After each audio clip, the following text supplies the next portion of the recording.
A prática da terapia neural em gotas, sejam muito bem-vindos à nossa companhia, que bom ter você aqui entre nós, aqui conosco, participando. Esse canal é para você, então é importante que você participe, que você faça a diferença. Muito bem, hoje nós vamos falar acerca da história de vida. Nós vimos ontem a questão das perguntas feitas ao paciente, e hoje, na história de vida, nós vamos ver a história de vida de uma maneira um pouco diferente. Nós vamos ver como essa história de vida pode ser enriquecida pela questão de como essa doença se instalou no paciente. Para abrir essa gota, eu tenho um poema do Roberto Carlos, o intérprete brasileiro, bem interessante, que se chama Me Conta Sua História. E o poema é assim: me conta sua história, encosta no meu ombro, mas venha sem receios, venha sem remorsos. Eu não a quero santa, eu não a quero pura, eu quero só você. E esse eu quero só você é de uma grandeza interessante, porque o Roberto Carlos não está preocupado se a história é feia ou se é bonita. Ele quer saber a história. E na história de vida em terapia neural também é imprescindível que nós tenhamos essa visão. Não importa se a história é feia ou é bonita, ela tem que ser contada para que, através dessa história de vida, o paciente consiga entender-se a si mesmo e conseguir a sua eco-organização, auto-eco-organização, a sua autocura. E para isso, e muitas vezes, o cérebro humano deixa gaps de memória. Ele não consegue lembrar, por exemplo, coisas que aconteceram dos 6 anos de idade para trás. Ele não consegue, ele corta determinadas lembranças que foram muito traumáticas. E com isso a gente tem dificuldade de ter a história de vida do paciente somente pela lembrança dele. Eu sempre fui a favor de agregarmos, além da história de vida, testes autonômicos, de maneira que as perguntas possam ser feitas através do BIDORT ou do teste autonômico dos músculos, como o deltoide, por exemplo, dos músculos indicadores. A gente tenha uma possibilidade de enriquecer essa história de vida.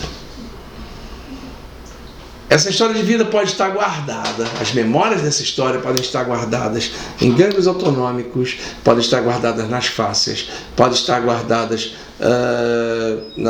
em determinadas situações como cicatrizes, podem estar guardadas em queimaduras, ou seja, várias opções que fazem com que a história de vida e as suas memórias estejam guardadas em locais diferentes do cérebro. Muito bem. Para isso, nós temos que entender a questão do processo de agravamento temporal e da diferença entre mundo interior e da diferença entre ambiente interno. Um ambiente interno é o local onde, através de interoceptores, o paciente demonstra as suas sensações.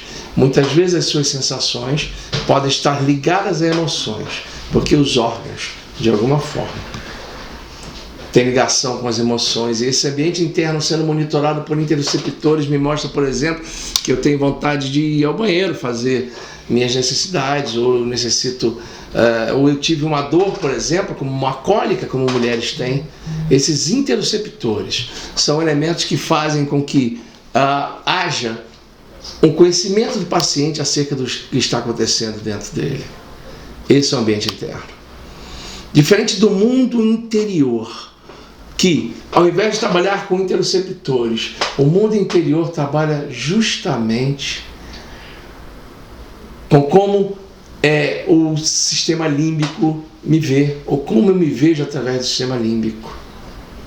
Esse mundo interior, ao invés de ser representado pelas respostas através de interoceptores, esse mundo interior me mostra uma coisa chamada personalidade. Essa personalidade é que faz com que eu, de repente, tenha uma resposta a uma situação que já aconteceu comigo, uma resposta de raiva, porque aquela situação me foi uma situação desagradável. Então essa diferença entre mundo interior e ambiente interno é primordial para que entendamos a história de vida.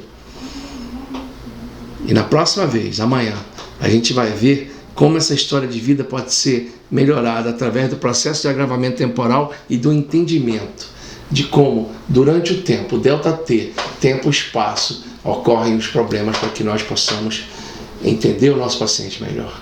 Obrigado pela oportunidade, uma grande honra estar com vocês e espero vê-los amanhã. E antes da senhorita desligar, por favor, não esqueça. Instagram, @curso Professor Joel Alves, e aqui no YouTube, press the button, Professor Joel Alves, dê um ok, dê um joinha, tá? De maneira que a gente possa estar juntos mais uma vez. Obrigado e até amanhã.